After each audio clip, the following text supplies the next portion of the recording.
Thank you so much for all the love and support. If you're enjoying this, please subscribe and also check out my new channel, Family Chronicles. The link is in the description. Your support truly means the world. Wishing you a very Merry Christmas. The carved wooden bookmark was sitting on my register when I opened the store that morning.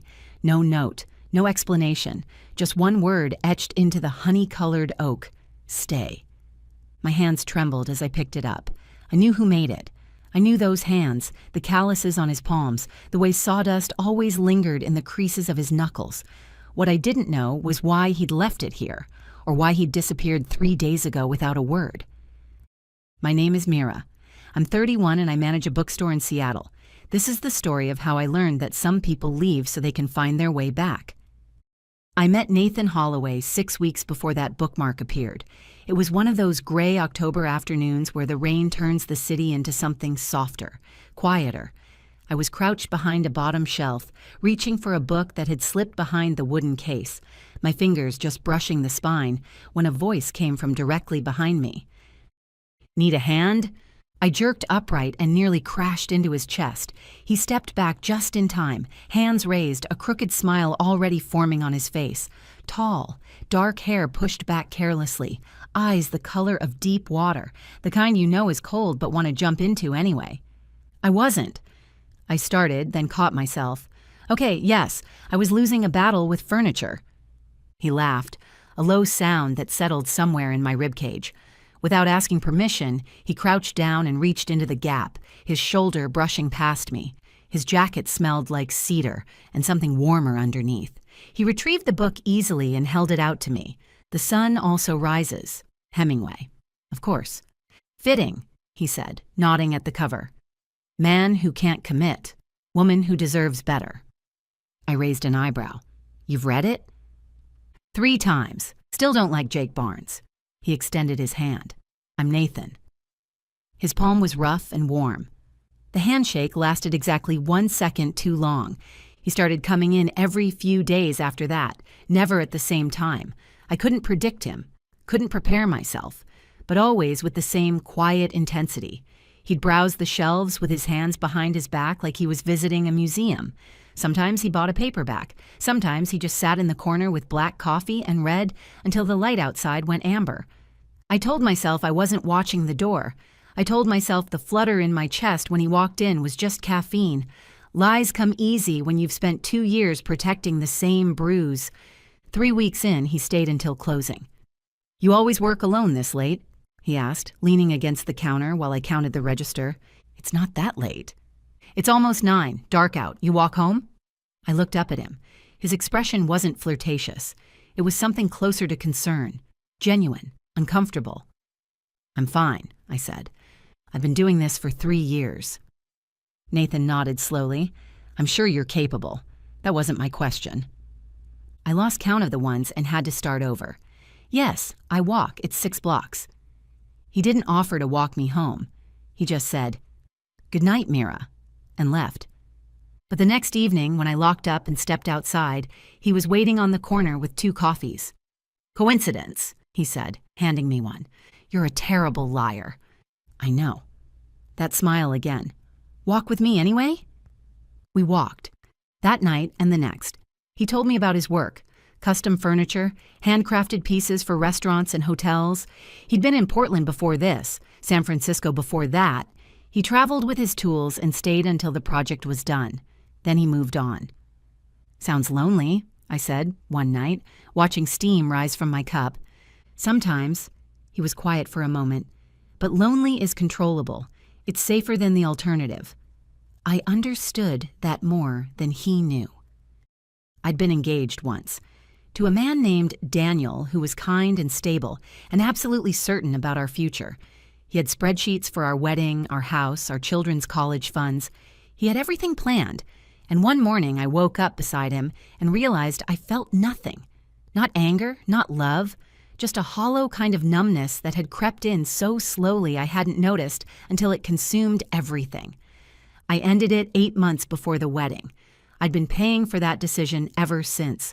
My mother still brought him up at every holiday, still reminded me that Daniel owned his own home now and Daniel just made partner and you're not getting any younger, Mira. I hadn't told Nathan any of this, but somehow I think he saw it anyway. "You pull away sometimes," he said one evening. We were sitting on the floor of the bookstore after hours, sharing leftover scones from the cafe counter. Right when things feel good, you get this look. What look? Like you're waiting for the exit. The words hit harder than they should have. I set down my scone. "You're one to talk," I said quietly. "You've already told me you always leave, so what am I supposed to do with that?" Nathan didn't answer right away. He looked down at his hands, turned them over, studied the calluses and scars like they were telling him something. "I don't know," he finally said. "I've never wanted to stay before." The air between us changed. I could feel the warmth of his knee almost touching mine, could smell that cedar again, could hear my own heartbeat in the silence. "That's not fair," I whispered. "You can't say things like that when you're just going to." "I know." His voice was rough. "I know it's not fair." He left that night without touching me. I told myself it was for the best. 2 days later, I was shelving returns when the bell chimed. I looked up expecting a customer and froze.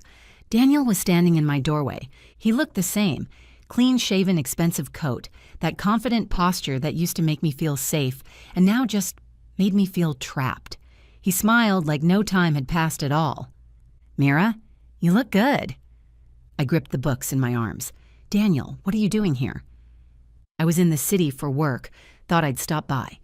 He stepped closer, looking around the shop with that appraising expression I remembered. "Still doing this, huh?" Still doing this. Like my life was a phase I hadn't grown out of. "Yes," I said evenly. "Still doing this. Look, I know it's been a while, but I've been thinking about us, about what happened." He tilted his head, gave me that practiced sympathetic look. "I think we ended things too soon. We were good together, Mira. We made sense." I opened my mouth to respond, to tell him no, to tell him that making sense was never the problem. When the bell chimed again, Nathan walked in carrying coffee. He stopped when he saw Daniel. I watched his gaze move from Daniel's face to mine. Something shifted in his expression, a hardening, like a door closing. "Sorry," Nathan said, voice flat. "Didn't mean to interrupt." "You're not," I said quickly. "Daniel was just leaving." Daniel looked between us with sudden understanding. Then he smiled, a small, knowing smile that made my stomach turn. "I see," he said. "Well, good luck with that, Mira." He walked past Nathan without acknowledgement and out the door. The silence he left behind was suffocating. "Ex-fiancé," I said finally, "from 2 years ago. I didn't invite him here." Nathan set the coffees on the counter. "You don't owe me an explanation." "I know I don't. I'm giving you one anyway." He looked at me for a long moment. Then he shook his head. "This is exactly why I don't do this," he said, almost to himself. "Because the minute you care about someone, the minute you let yourself want something." "Nathan, I saw your face when he walked in. You went white. He still gets to you." He surprised me. "That's different." "Is it?" Nathan's jaw was tight.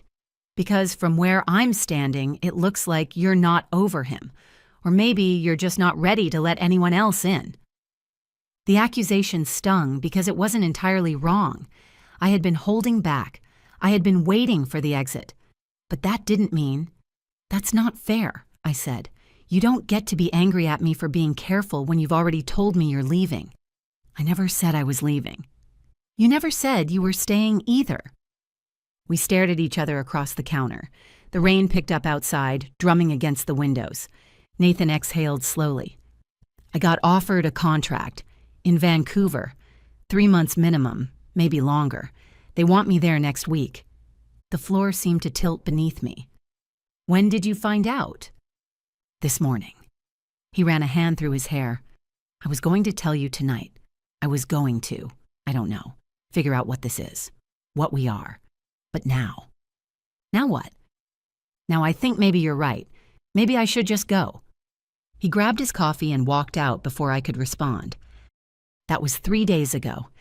Daniel never contacted me again after that afternoon. No calls, no texts, no more surprise visits. Whatever closure he'd been looking for, he must have found it in that knowing smile as he walked out the door. For 3 days, I replayed every conversation we'd ever had, every almost touch, every loaded silence, every moment I'd pulled back because I was scared. Nathan wasn't Daniel. He wasn't safe or predictable or planned, but maybe that was exactly why he terrified me. I almost called him 100 times. I didn't. And then, this morning, the bookmark appeared. Stay. I turned it over in my hands, ran my finger along the carved letters. He'd made this for me. He'd come here in the dark, left it on my register, and walked away. But he'd also told me to stay. I grabbed my coat and ran. The rain soaked through my jacket before I'd gone 2 blocks, but I didn't slow down. I cut through Pioneer Square and crossed under the viaduct, my boots splashing through puddles as I made my way east toward the industrial district where Nathan kept his workshop. Nathan's temporary workshop was in a garage on the east side of the city. I'd only been there once. He'd shown me photos of a dining table he was building for a family who'd lost everything in a fire. I remembered the address because he'd written it on the back of a receipt, and I'd kept the receipt in my wallet like a secret. The rain was relentless. By the time I reached the garage, my hair was plastered to my face and my coat was soaked through. The door was half open, light spilling out into the gray afternoon. He was inside, bent over a workbench, hands moving across a piece of unfinished wood. He didn't hear me come in. "Stay," I said. Nathan's hands stilled. He straightened slowly and turned around. I held up the bookmark. "You told me to stay, but you're the one who keeps leaving." "Mira?" "No, let me finish." I stepped closer, water dripping from my sleeves. "You were right, about all of it. I have been waiting for the exit. I've been so scared of feeling something real that I almost let you walk away without a fight." Nathan didn't move, didn't breathe. "Daniel wasn't wrong for me because he was too safe," I continued. "He was wrong because I never felt anything. With you, I feel everything, and that terrifies me. But I'm done running from it." The silence stretched between us, filled with sawdust and rain and the weight of everything we hadn't said. "I don't know how to do this," Nathan said finally. His voice was hoarse. "I've never stayed anywhere. I've never let myself want something I couldn't pack into a truck." "I know. Vancouver is a real opportunity. Good money, long-term work." "I know that too." He took a step toward me. "But I meant what I carved on that bookmark.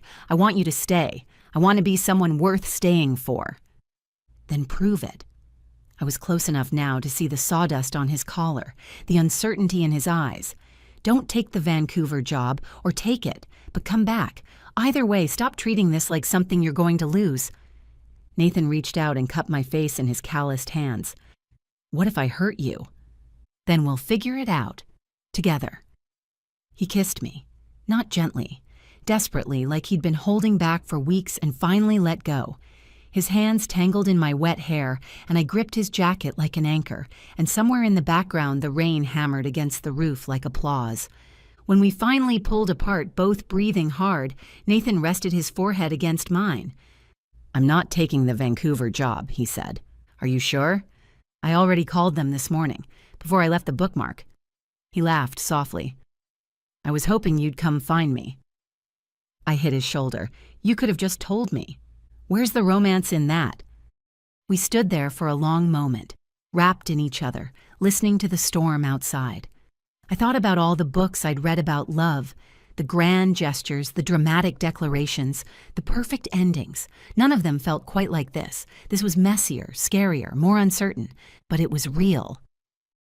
3 months later, Nathan had a permanent workshop in Seattle. I had a key to his apartment, and he had one to mine.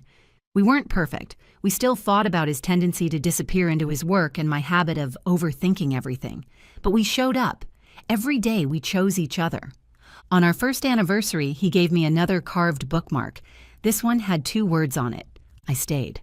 I cried right there in the bookstore, right in front of the customers and the coffee and the shelves, full of other people's love stories. Happy tears, relieved tears, the kind that come when you finally stop running and realize the person beside you isn't going anywhere. Some love stories announce themselves with fireworks and fate. Ours started with a fallen book, a crooked smile, and two people brave enough to stop leaving. Nathan stayed, and so did I. Before you go, here's a quick bonus for sticking around. If you love learning and growing like I do, you need to try audiobooks. I've got an exclusive deal with Audible. Your first month is completely free.